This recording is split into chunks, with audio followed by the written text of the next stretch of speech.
नमस्कार, मैं नायब सिंह। आप देख रहे हैं एनएस मिक्सिंग। हरियाणा विधानसभा का शीतकालीन सत्र चल रहा है। इसमें हरियाणा के कच्चे कर्मचारियों के लिए विधेयक लाए जा रहे हैं। हम बात करेंगे हरियाणा के उन कच्चे कर्मचारियों को जिसमें जो ये एक्ट बना है, इसमें इन कर्मचारियों को शामिल नहीं किया गया है, उन कर्मचारियों की जिन्हें शामिल किया गया है, उन कर्मचारियों की, और हरियाणा विधानसभा में क्या कुछ जो कच्चे कर्मचारियों के लिए निकल के आया है उस पर हम थोड़ा चर्चा करेंगे। और हरियाणा सरकार की तरफ से 1,20,000 कच्चे कर्मचारियों को जो जॉब सिक्योरिटी है उसके पीछे का कारण हम जानने की कोशिश करेंगे। तो आइए जान लेते हैं। सरकारी विभागों के कामकाज की स्थिरता और सुनिश्चितता करने के लिए इन कर्मचारियों को पक्का किया जाना है, यानी जॉब सिक्योरिटी का लाभ दिया जाना है। सबसे बड़ी बात तो ये है। और दूसरा ये है कि ये लंबे समय से हरियाणा में कहीं ना कहीं हरियाणा की सेवा में लगे हुए हैं और उनका कर्मचारियों का ये कल्याण करना भी सरकार का एक दायित्व बनता है। तीसरा सबसे बड़ा कारण है, हाई कोर्ट ने भी प्रतिबद्धता दिखाई थी, इसलिए जॉब सिक्योरिटी विधेयक पेश किया जा रहा है। ये भी सबसे बड़ा कारण है। इसमें कई कानूनी अड़चनें आ रही हैं, लेकिन इसके बावजूद भी हरियाणा सरकार की तरफ से निरंतर प्रयास किया जा रहा है और जोर दिया जा रहा है कि कच्चे कर्मचारियों को पक्का किया जाए। उच्च न्यायालय के समक्ष दायर अपील 576/2023 दर्शना देवी बनाम हरियाणा राज्य मामलों में सरकार ने ऐसे कर्मचारियों की नियमितीकरण हेतु नीति बनाने की प्रतिबद्धता जताई थी। ये भी एक बड़ा कारण था, जिन्हें पूर्व में स्वीकृत पदों के अभाव के कारण नियमित नहीं किया जा सकता है। इन कर्मचारियों को बीच में व्याप्त तनाव और अनिश्चितता को दूर करने की आवश्यकता है, ताकि विभिन्न सरकारी कार्यों में अवरोध व माननीय न्यायालयों में कानूनी विवाद की जो संभावनाओं को लेप किया है। बड़ी खबर है हरियाणा से। हरियाणा के कच्चे कर्मचारियों को उनका जो कामकाज है, हरियाणा की जो सेवा उन्होंने की है, उन्हें सिक्योरिटी एक्ट बिल 2024 में 1,20,000 कच्चे कर्मचारियों को ये सेवाएं 58 वर्ष तक सुनिश्चित की हैं। अन्य जो विभाग हैं जिनकी अभी तक कमेटियां गठित नहीं की हैं और कमेटियां गठित करने की घोषणा अभी अधूरी है, इसका इंतज़ार कर रहे हैं कर्मचारी। आइए इन कर्मचारियों के बारे में हम जानते हैं।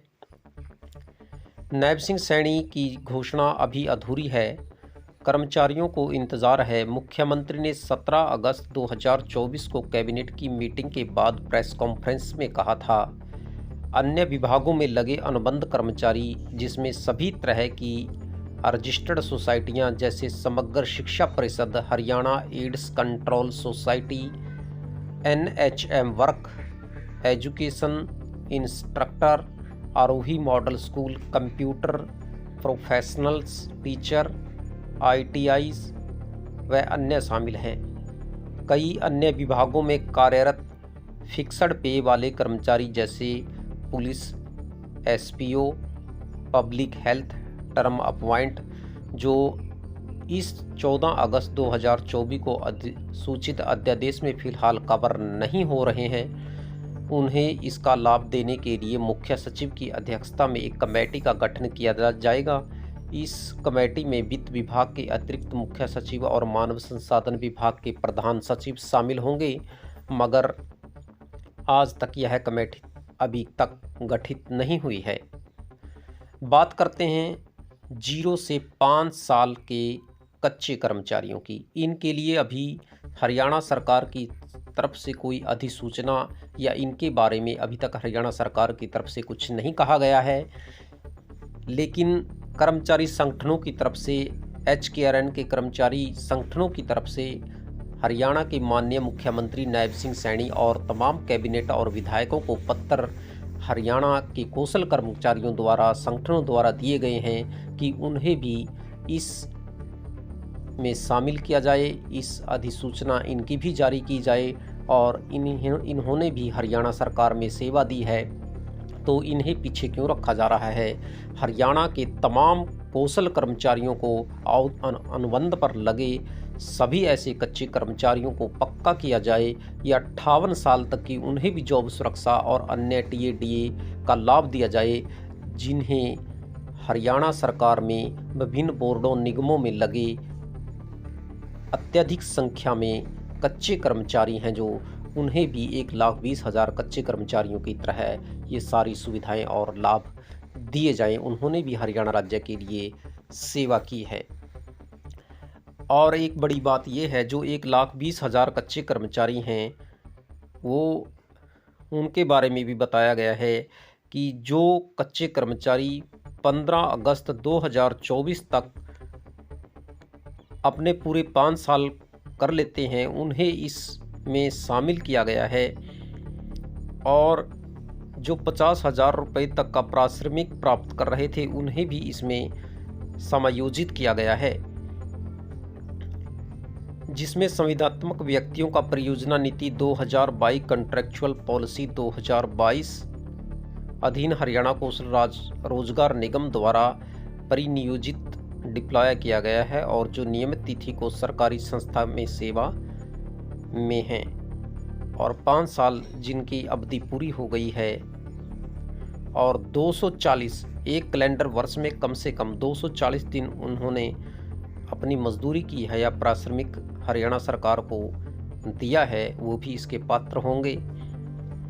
मगर इसमें वह कर्मचारी शामिल नहीं होगा जिसे केंद्र सरकार के जो अंदर है वो नियोजित हैं, उसके अधीन काम कर रहे हैं। हरियाणा सरकार के ही कर्मचारियों को ये सेवाएं प्रदान की जाएंगी। और बीच में कई बार कई साथियों के मैसेज सुनने में आते हैं, पढ़ने में आते हैं कि सर क्या हम भी इस पॉलिसी में आएंगे, 58 साल वाले में हमने तो कई छुट्टियां ले रखी हैं, 1 महीने तक की छुट्टी ली है। कई साथियों के इस तरह के मैसेज आए हैं। तो आपको बता दें, यदि आप कम से कम 5 साल की सेवा अवधि पूरी कर लेते हो और आप कुछ छुट्टियां भी ले लेते हो बीच में, तो आपको भी इसमें शामिल किया जाएगा। जी हाँ, ये बड़ी खबर है, आपको भी इसमें शामिल किया जाएगा। छुट्टियां तो एक सामान्य बात है, छुट्टियां लेनी पड़ती हैं कई बार कर्मचारियों को, कहीं ना कहीं कोई ना कोई ज़रूरी काम से जाना पड़ सकता है, तो इसमें कोई बड़ी बात नहीं है।